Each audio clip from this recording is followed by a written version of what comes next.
If like myself, I student loans that I had affected me really bad. I couldn't pay them for a long time. Late payments, collections, all these things really hurt me, and my credit was shot. I'm talking about in the 500s.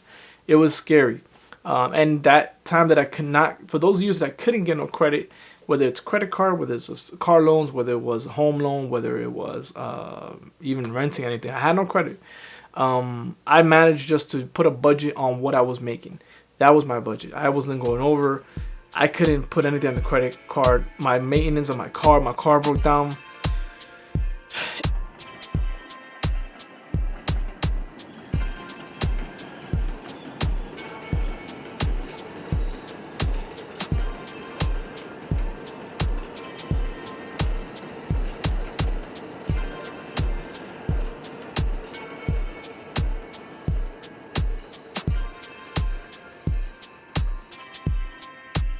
Bad credit is good for you because it teaches you to learn how to budget yourself. So now, if you are typical like myself, you got out of school, you have credit cards, you have student loans, you have rent, all these things you got to pay for. And in the month, you're gonna be seeing that you're gonna not gonna have that much money. Now, if you're a very good saver, then yes. But for the most part, most of us are gonna be out there paying all our bills first and worrying about saving and investing last. And like I said, you if you came out of school, most likely your credit is not gonna be the greatest unless you've been taking care of it. If you have any missed payments, uh, eventually because of your new living expenses and your new salary and your student loans, you're gonna probably be paying some, probably put something on credit, and you might make a late payment. That sets you back. Your credit goes back down, and now you have a credit report. Obviously negative mark, and the worst thing that could probably happen is probably you can't pay them back, and now it goes into collections. Now you have a derogatory term on your credit report for the next couple of years, depending what state you're at. But from my perspective, and I don't want to just get into this whole, I just want to go into my stuff. If your credit has been, has gone down substantially, first of all, don't be like myself. Look it up. Make sure that it's as bad as you think it is. Sometimes it's not as bad as you think it is. You have to face it. I know for me, I did not want to face it. I didn't want to search it up. There wasn't no Credit Karma now when I was um, out of school. You had to physically go and get your annual report and either pay for it. It was like $8 for the report every year, or you can sign up for a free trial and then like find out you can eventually get it for free. Eventually, the law was passed. You had to get it for free now. You had an annual report for all your three credit bureaus. Sorry, I don't know how to say it right. And then that was how you're able to get your credit report or a credit score. Now, obviously, we got Credit Karma, so it's a lot more easier. So there's no excuse now. You can look up your credit report or your credit score a lot easier, and make sure everything on it is correct, because sometimes there are mistakes or even identity theft, whatever it is. But always check it, make sure it's okay, and once you do that, understand where you can negotiate. If you can try to pay off something real quick to improve your credit, great. If you can't, it's not the end of the world. You can repair your credit eventually. It takes time if it's really bad. If like myself, student loans that I had affected me really bad. I couldn't pay them for a long time. Late payments, collections, all these things really hurt me, and my credit was shot. I'm talking about in the 500s. It was scary. And that time that I could not, for those years that I couldn't get no credit, whether it's credit card, whether it's car loans, whether it was a home loan, whether it was even renting anything, I had no credit. I managed just to put a budget on what I was making. That was my budget. I wasn't going over. I couldn't put anything on the credit card. My maintenance on my car broke down. It was on me, and thank God I didn't have major expenses on my car's fixtures that I remember. It was mostly like minor stuff, like the maintenance was like brakes. I don't remember buying tires. I would say brakes, brake pads, rotors, oil change, simple things that weren't that expensive, and I could kind of manage, and I kind of saved up for it, so I would put away money, so it will come up. But I was one bad car repair from like literally going into some type of fast money loan because I didn't have no reserves at all. So you don't want to be in a situation. Just put it that way. But yes, it forced me to budget. It forced me to learn how to improve my credit in the sense that I researched, I read books, I learned what the credit report was, how to obtain it, contact creditors if I owed any money, that whole process of negotiating. All these things I learned because my credit was not in a good place. And the reason I want to really bring this video up is because if we want to build long-term wealth, our credit is a major part of that, unfortunately. Your credit behavior is followed and your credit score is there recorded. And when you want to start taking out, obviously, loans for, like, let's say real estate or even brokerage accounts, you could take out margins accounts, but your credit is basically loans. So your credit is pulled up and your credit is a big big factor that determines whether you get that loan or not. So we take that credit for granted, but building long-term wealth, credit does have an impact on you.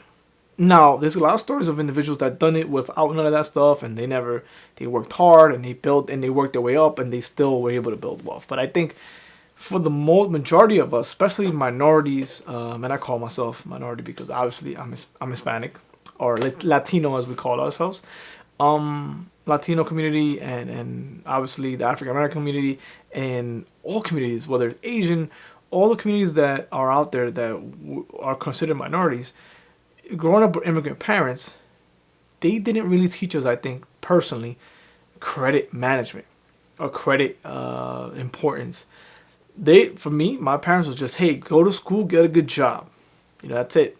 I want you to go to school, get a good job, go to college. That was their benchmark. Was like, my son or my daughter's going to college, they're gonna have a better life than me. That was all. They didn't care about whether I learned about credit, whether I learned about investing, whether I learned about budgeting, personal finance. They didn't care about none of that stuff.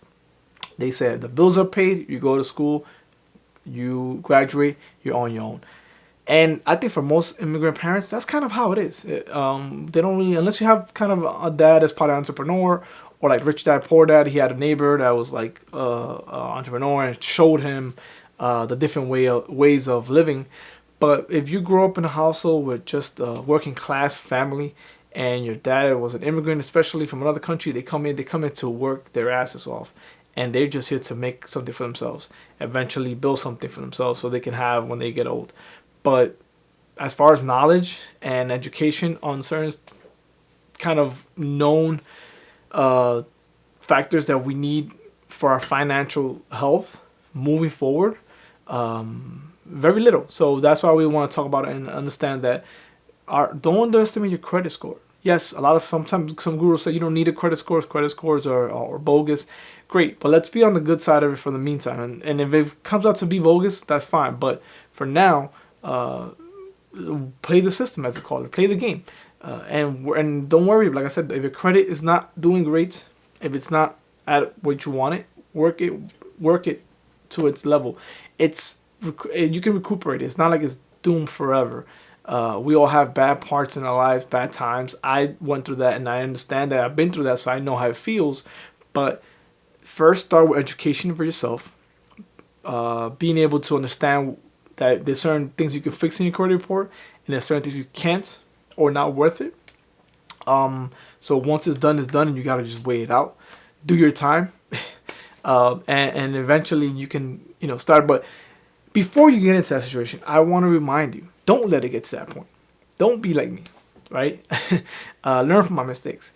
If your credit is about to get hurt, maybe by a collection agency, if you haven't paid a bill, seek out, negotiate with those companies before it gets to that collection agency. Once it gets to the collection agency, you're kind of, in a way, done. Like, there's nothing that you can do to kind of get that off your report unless they negotiate with you. They can, but for the most part, once it gets to collections, which is the worst part, you really can't get that off.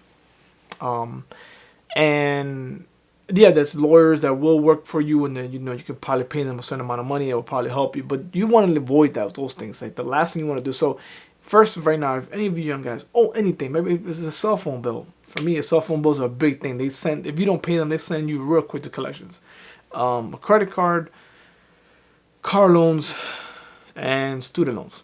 These are the things that I feel like when you're young, you kind of are holding, and are the things that kind of hurt you the most. So, try to negotiate before it gets to that level, because the ramifications and the impact it has on your credit for years to come is something that we overlook.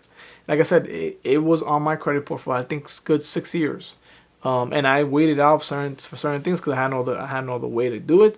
But learn from my mistakes. Don't let it get to that point. Try to figure out a way you can and not do it. Or if anything, try to stay away from all these things until you have enough and until you're savvy. But at the end of the day, you're gonna get only experience and savviness by going through it. So get your credit card. Don't max it out. Of a discipline, but learn how to budget yourself. But if your credit's already done and you can't look back, wait it out. Build a budget. Learn how to improve your credit. Learn the behaviors that are needed to improve your credit, and build it out. And at the same time, understand that the credit that we need now, we might not need the credit now, and it's fine. But in the future, if you want to build long-term, like I said, long-term wealth, your credit is a big part of how the loans are factored, the interest rates you're going to be paying, the opportunities you have in front of you. Unfortunately, that's just the way the system is put. And not only that, but the credit itself, it gives you more, not only opportunities, but it gives you a knowledge of how, if your credit has a certain level, your opportunities are cheaper to you. It's not as costly to you because of your credit. Now, there's many programs that do to help you without credit, and nowadays there's so many programs that help individuals that have bad credit. That's not the issue. But you don't want to get to that point. You want to be able to do it on your terms, and you want to be able to do it with obviously solely your credit. But there's programs that help individuals with bad credit, so that's not an issue. But stay away from bad debt, especially car loans. Unless it's a good deal, like I said, unless you're paying like a 0% or 1% on your car loan, which probably won't be if you're young, coming out of school, you don't have that credit established. It's not. I don't think it's a good idea. But at the end of the day, everybody does their own thing. But if you have to, try to manage it. Try to keep it below, I would say, $10,000 your first car if you have to, and pay it off as soon as possible. But stay away from bad debt, manage it, and I probably will make another video on this because I really want to break it down in different parts. But don't let the obstacle of bad credit kind of deter you from building wealth, right? Understand the importance of it and how important it is for us to build wealth with our credit. And sometimes it's not just about how much you have right now physically, but how much you can attain and how much you can borrow. Sometimes borrowing and leverage power helps you kind of ascend faster to that wealth creation tools where you're able to build it faster. You can do it on your back, on your hard-earned money, great.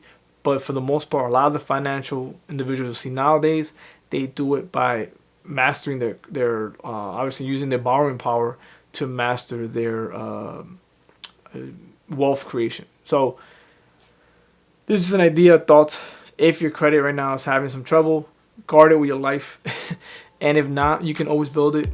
There's a lot of books. If you need any recommendations, let me know, that teach you on how to build out your credit, what to do if you have bad credit, what not to do if you have bad credit, and steps you can learn moving forward to have it. So don't let bad credit deter you. It's a temporary situation. We'll get over it, and we will make it to the next hump. So maybe the bad credit for you right now is teaching you how to live on a budget, live within your means, and it's only going to help you once your credit gets good. So don't let that kind of take you out. So I'll see you on the next video. Peace.